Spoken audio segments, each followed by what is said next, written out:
जंगी शाही मां के खबर ॾींदा हलूं। मोहम्मद शफ़ीक जोखियो जे रिपोर्ट मुताबिक़ 2024 जनरल इलेक्शन वेझो ईंदे चूंड मुहिम तेज़ करे छॾियो।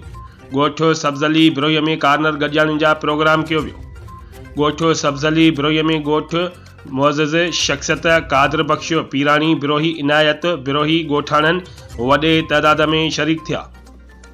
ॻोठाणनि उम्मीदवारनि खे गुलनि जे हारनि सां इस्तक़बाल कयो। कार्नर गॾिजाणीअ खे मुअज़्ज़ज़ शख़्सियत कादिर बख़्श पीराणी बिरोही कार्नर गॾिजाणीअ खे ख़िताब कंदे चयो त असांजे ॻोठ में 2016 में बिलावल भुट्टो ट्रेन मार्च में असांजे नियाणियुनि औरतुनि पाणीअ जी खोट जे ख़िलाफ़ सख़्त एहतजाज कयो।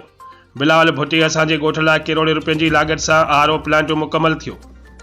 बदकिस्मतीअ सां आरओ प्लांट जो सोलर प्लेटूं चोरी थियण खां पोइ प्लांट मुकमल नाकाम थी वियो। पाणीअ जो मसइलो, सिहत, रोज़गार जो ॿिया मसइला चूंडियल नुमाइंदनि अॻियां रखिया ऐं पीपीए खे वोट ॾियण लाइ वचन कयो। इंशाअल्लाह 8 फरवरी ते तीर खे वोट ॾेई कामयाब थींदा। एने 225 उम्मीदवार सादिक अली मेमन, रियाज़ शाह शिराज़ी चयो त 8 फरवरी ते आम चूंडियूं पियूं थियनि, जिन में असां बि पीपीए जे प्लेटफॉर्म तां उम्मीदवार बीठा आहियूं।